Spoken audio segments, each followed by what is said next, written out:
Hi, I'm Jack Berry. Dave Smith, that appears, is going to be back in business as the head man down at Black Forest and Wilderness Valley. So tell us all about it, Dave. And did you miss it being away from there for a few years? I did, as a matter of fact. I was saying earlier today that I feel like I feel the same way that I did when I first opened Black Forest, that excitement of a new, fresh season. And I've missed it. It's been actually 8 years since I ran Black Forest and Wilderness Valley, and I think I probably was out of the game for the right amount of years, because I feel very excited about it, the prospects for a great golf season now. Because you want to get back, right? Well, your hunger. That's true, but I'm fresh. I'm fresh and ready to tackle it again. Are you so fresh that you're going to play from those way back tees at Black Forest? No, I'm old. I'm too old for that. I'm too old for that. But we're going to move me even further back. Now that the equipment is advanced in those 8 years, I think. Don't you think we should make it harder? No, not that golf course. I played there this fall, and wow, on that 1-9 with the rolling fairways, and it's a lot of fun to play. I'll tell you that. It's memorable. Down at the Novi Golf Show last week, people would say, "Boy, I love that course. It's my favorite course in northern Michigan." Good, are you coming back? Oh, well, it's too hard for me, but they love to talk about their adventure there. So, are you going to get Tom Doak to go back and ease it up, or what? Well, we're working on that right now. There's a couple comments that he's made over the years that he'd like to tweak a couple greens, specifically I think 3 and 18. Oh yeah. And 18. Wow. he's proud of them, but I think he would like to make a little make a few more pin placements possible on that. So yeah, it's exciting to get Tom back in there too after 20 years, and tweak his third course in Michigan, and he's always been a great fan of our course. Obviously, it's right, like his baby. And so I think he wants to just freshen it up. Now, what's going on up here if you're back in there at Wilderness Valley, which was Al Watrous, the longtime deacon at Oakland Hills Country Club, member of the Michigan Golf Hall of Fame, did that back in the 70s. That's right. Yeah, well, we don't plan on doing too many things to that course.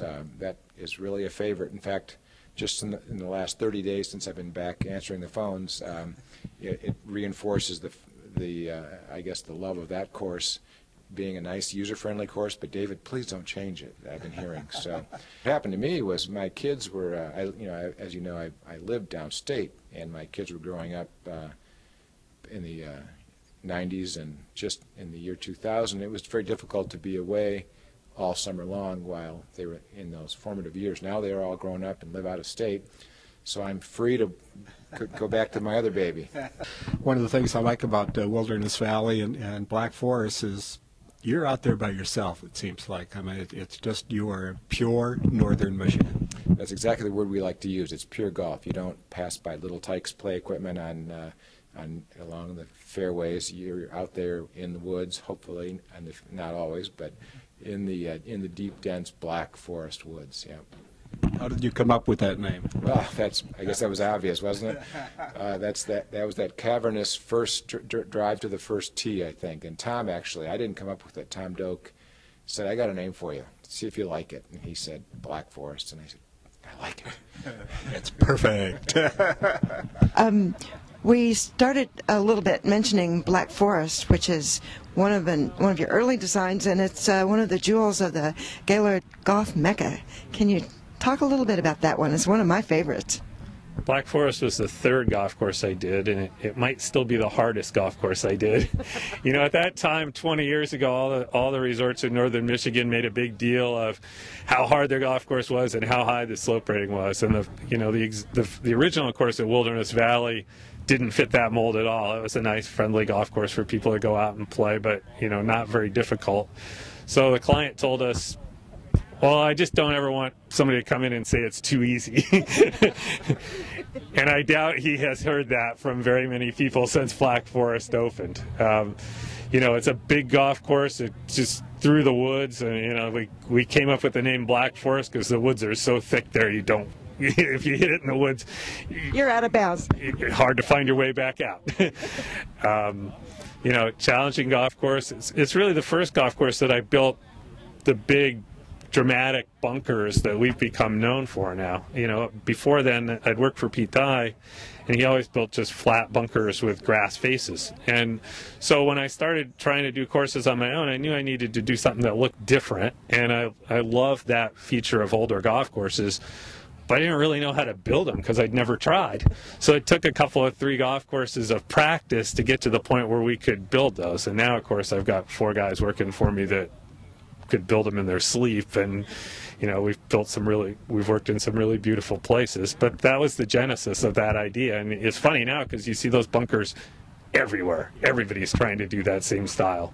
And Dave, you were in at the beginning of the Gaylord Golf Mecca. You were in here with just 3 other courses, and how did you accept the idea? Was that a big surprise, or what was it like? Wasn't that great? Yes, I think we started with 4 or 5 at Seco County golf courses, and it expanded to one time into 22 courses, I think it is. But yeah, it's amazing the growth of golf in the last 25 years, certainly. Did you think it would be anything like this? Who would guess? No, out here up in northern Michigan, Gaylord has become the golf mecca. And in my travels, the other areas around Michigan, which have some excellent courses, are envious of our marketing of the Gaylord Golf Mecca.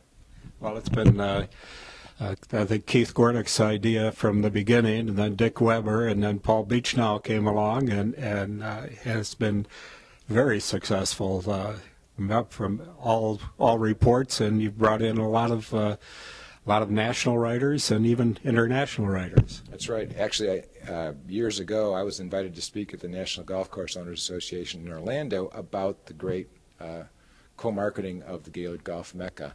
And I think a lot of people around the country, a lot of convention bureaus have been trying to emulate what we've done.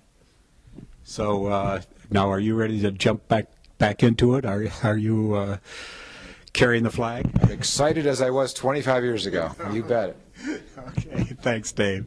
Thank you.